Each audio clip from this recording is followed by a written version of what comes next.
इस कहानी में दिनेश श्रीवास्तव नाम के एक इंट्रोवर्ट लड़के को दिखाया जाता है जो एक आईटी कंपनी में काम करता है। दिनेश इतना इंट्रोवर्ट होता है कि उसकी कंपनी के गेट गार्ड भी उसे रोज भूल जाते हैं कि वो यहीं पर काम करता है। दिनेश पूरा दिन सिर्फ अपने काम से काम रखता है। इसी कंपनी में मीरा नाम की एक चंचल लड़की को दिखाया जाता है जो दिनेश से बिल्कुल अलग होती है, उसके अपोजिट होती है। दिनेश नेगेटिव होता है तो मीरा पॉजिटिव होती है। हाँ, ये भी सच है कि नेगेटिव और पॉजिटिव मिलकर ही करंट बनाते हैं, क्योंकि दिनेश दिल ही दिल मीरा से प्यार करता था, मगर कभी सामने से भी दुआ सलाम करने की हिम्मत नहीं हुई थी। दिनेश एक दिन अपने ख्यालों में ही खोया हुआ था। महसूस कर रहा था कि मीरा उसके सामने आकर उसे पुकार रही है। 4-5 बार पुकारने के बाद दिनेश घबराकर ख्यालों से बाहर आता है तो उसे पता चलता है कि मीरा सच में उसे पुकार रही है, जिस पर वो शुरुआत में यकीन ही नहीं कर पाता। मगर मीरा उसे कहती है कि मेरा प्रिंटर खराब हो गया, क्या तुम मेरी हेल्प कर सकते हो। दिनेश अच्छे बच्चे की तरह मीरा का प्रिंटर ठीक करने के लिए चला जाता है। यहाँ मीरा के डेस्क पर एक डॉल होती है तो दिनेश मीरा से कहता है, ये तो जापानीज डॉल है। मीरा कहती है, तुम्हें इसके बारे में कैसे पता। मेरे डैड अक्सर जापान जाते रहते थे और वहीं से ऐसी डॉल मेरे लिए लाया करते थे। मीरा कहती है कि मेरे पास बहुत सारे डॉल हैं, जिनमें से एक डॉल की कमी है। अगर वो मुझे मिल जाए तो मेरा पूरा कलेक्शन कंप्लीट हो जाएगा। यहाँ पर मीरा बताती है कि अगर मुझे कभी भी मौका मिला तो मैं जापान जाना चाहती हूँ। जहाँ दिनेश को बातों ही बातों में पता चल जाता है कि मीरा को जापान कितना पसंद है। हिम्मत करके दिनेश कॉफ़ी के लिए भी मीरा से पूछना चाहता था, मगर नहीं पूछ पाता। यहाँ पर कंपनी में एक और किरदार की एंट्री होती है जिसका नाम होता है कुणाल।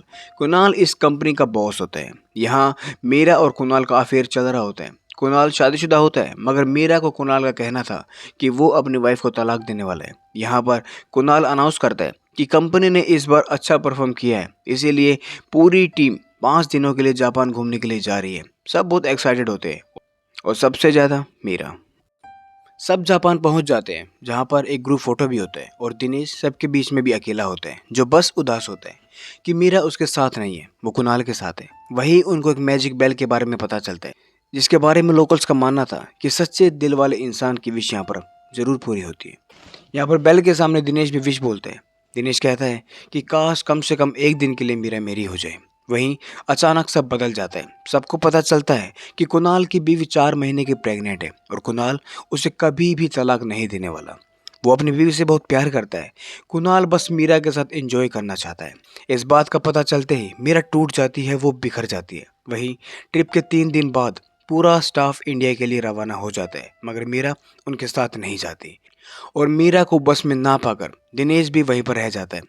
हालांकि मीरा को इसके बारे में कुछ नहीं पता होता कि उसका ख्याल रखने के लिए दिनेश वहीं पर रुक गया है। अगले दिन मीरा बहुत ड्रिंक कर लेती है और होटल के बाहर चली जाती है और कहीं खो जाती है। दिनेश मीरा को ढूंढने की बहुत कोशिश करता है और आखिरकार दिनेश को मीरा बर्फ में मिलती है। मीरा बर्फ के तूफान में जंगल में खो गई थी और जब वो दिनेश को मिलती है तो वो बेहोशी की हालत में होती है। अगले दिन हॉस्पिटल में मीरा को होश आता है तो वो पिछली बातें भूल चुकी थी। हालांकि माँ बाप और खुद को मीरा पहचानती थी। वही दिनेश भी होता है। डॉक्टर दिनेश को बताते हैं कि मीरा को रिसेंट की बातें याद नहीं है, उसे शॉर्ट टर्म मेमोरी लॉस हो गया है। सीधी भाषा में बोला जाए तो उसे गजनी वाली बीमारी हो गई है। हर रोज की यादें मीरा अगले दिन तक भूल जाएगी। यहाँ पर डॉक्टर्स मीरा को डिस्चार्ज कर देते हैं और दिनेश के साथ भेज देते हैं। यहाँ पर दिनेश एक झूठ कहता है। वो खुद को कुणाल और मीरा को अपनी गर्लफ्रेंड बताते हैं, मगर मीरा एकदम से इस बात को एक्सेप्ट नहीं करती। दिनेश मीरा को ग्रुप फोटो भी दिखाते हैं जिसमें वो दोनों साथ होते हैं। इसके बाद मीरा अपने घर कॉल करती है तो माँ भी उसे एक बात बोलती है कि तुम मुझे अपने किसी बॉयफ्रेंड से मिलवाना चाहती थी, जिसके बारे में तुमने मुझे बताया था, जिससे तुम प्यार करती थी। दोनों तरफ से एक ही बात सुनकर मीरा मान जाती है कि दिनेश उसका बॉयफ्रेंड हो सकता है। यहाँ पर दिनेश मीरा के साथ वक्त बिताता है। यहाँ पर मीरा को बहुत अच्छा लगता है। दिनेश मीरा को उन जगहों पर लेकर जाता है जहाँ पर जाने के लिए मीरा ने विश लिस्ट बनाई हुई थी। दिनेश के साथ अच्छा वक्त बिताने के बाद मीरा समझ जाती है कि दिनेश बुरा इंसान नहीं है। दोनों जापान घूमते हैं, जहाँ पर दिनेश मीरा की वीडियोस भी बनाता है। मीरा एक्सेप्ट कर लेती है कि दिनेश उसका बॉयफ्रेंड है। एक वक्त पर मीरा दिनेश को किस करने के लिए आगे बढ़ती है, मगर दिनेश मीरा का साफ दिल देखकर उसे धोखा नहीं देना चाहता था। वो मीरा को बीते दिनों की सारी सच्चाई बता देता है। सच्चाई जानने के बाद मीरा को दुख होता है और वो किसी तरह से असली कुणाल को कॉल करती है। उससे भी मीरा सब जान लेती है कि वो शादीशुदा है। इसके बाद वो दिनेश के पास फिर से जाती है। यहाँ पर मीरा सब समझ जाती है। मीरा के दिल में भी दिनेश के लिए प्यार जागने लगते हैं। बेशक दिनेश उसका बॉयफ्रेंड नहीं था, लेकिन उसका फ़ायदा नहीं उठाया। मीरा कहती है कि कल जब मैं सब कुछ भूल जाऊंगी, क्या तुम फिर से मुझे अपना बॉयफ्रेंड बताओगे। दिनेश कहता है कि मेरी जैसी पर्सनैलिटी तुम्हारा बॉयफ्रेंड कैसे बन सकती है। अब मीरा फ़ोन उठाती है और अपने फ़ोन में वीडियो बनाती है। जिसमें वो कहती है कि दिनेश एक अच्छा लड़का है, वो मुझसे प्यार करता है, अगर मैं कल सब कुछ भूल जाती हूँ तो मुझे दिनेश को कॉल करना है। इसके बाद मीरा सो जाती है। वही दिनेश के मन में अजीब सी उधेड़बुन चल रही होती है और खुद सोच समझकर मीरा के सोने के बाद वो मीरा के फ़ोन से वो वीडियो डिलीट कर देते हैं और वहाँ से मीरा को छोड़कर चला जाता है। अगले दिन मीरा जागती है तो उसे कुणाल का किस्सा तो याद होता है, मगर दिनेश की कहानी वो भूल चुकी होती है। मगर एक अजीब सी उदासी मीरा के दिल में होती है।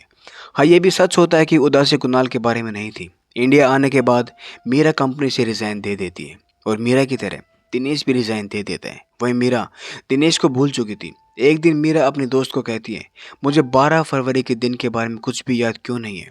मैं उदास हूँ, कुणाल की वजह से नहीं, लेकिन न जाने किस वजह से। इसी कश्मकश में मीरा अपने फ़ोन में वीडियोस देखती है तो उसकी विश लिस्ट भी पूरी हो चुकी थी। मीरा जापान में अपने डॉक्टर के पास कॉल करती है और वहाँ से कुछ पता करने की कोशिश करती है। डॉक्टर उसे कहती है कि हाँ, एक लड़का तो था जिसने तुम्हारा बहुत ख्याल रखा था। नाम को तो मुझे पता नहीं, लेकिन वो लंबा था और वो चश्मा पहनता था। मगर मीरा ऐसे किसी भी लड़के को नहीं जानती थी। दूसरी तरफ दिनेश उदास कमरे में बंद होता है।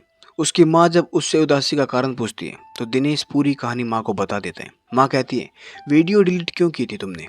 दिनेश कहता है, जो खुशी मैंने मीरा की आंखों में उस दिन देखी थी, वो सब जानने के बाद भी उसे नहीं मिल सकती। शायद वो मुझे कभी भी नहीं अपना पाएगी। उसकी और मेरी पर्सनैलिटी अलग है। माँ उसे कहती है, जब तुम उसे एक दिन में इतना इम्प्रेस कर सकते हो तो यहाँ तो तुम्हारे पास पूरी ज़िंदगी पड़ी है। दिनेश को भी बात समझ आती है। उसको भी इस बात में दम लगता है। वो फैसला कर लेता है कि वो मीरा से मिलेगा और अपने दिल की बात कहेगा। अगले दिन वो मीरा से मिलता है और कॉन्फिडेंस में मीरा को कहता है कि तुम मुझे जानती हो और मैं भी तुम्हें जानता हूँ। क्या तुम मेरे साथ कॉफ़ी चलोगी? मैं तुम्हें पसंद करता हूँ। मीरा दिनेश का कॉन्फिडेंस देखते हुए मंद मुस्कुराहट के साथ कहती है, ठीक है, कल मिलते हैं। अगले दिन दोनों मिलते हैं। मीरा दिनेश से पूछती है, क्या तुम जापान गए थे? दिनेश कहता है, हाँ। मीरा कहती है, क्या वहाँ पर तुम्हारा चश्मा टूट गया था? दिनेश कहता है, हाँ। यहाँ पर मीरा समझ जाती है, जो हुलिया डॉक्टर ने उसे बताया था, दिनेश उससे मिलता है। मीरा अपनी जेब से डॉल को निकालती है और उससे पूछती है, तुमने मुझे क्यों नहीं बताया कि तुमने मेरी जान बचाई थी? दिनेश हिचकिचाता हुआ कहता है कि इसके पीछे एक लंबी कहानी है। दिनेश मीरा के मोबाइल से उस वीडियो को रिकवर कर लेता है जो मीरा ने दिनेश के बारे में जापान में बनाई थी, सब कुछ भूलने से पहले। मीरा वीडियो देखकर सब समझ जाती है कि उसकी ज़िंदगी में जो खोया हुआ था, जो खालीपन था, जो वो महसूस कर रही थी, वो दिनेश था। और उस एक दिन की वजह से दोनों मिल जाते हैं और एक दूसरे में खो जाते हैं। इसी के साथ ही कहानी, ये फिल्म यहीं पर ख़त्म हो जाती है। आपको ये कहानी कैसी लगी हमें कमेंट करके ज़रूर बताएं। मिलते हैं अगली कहानी में।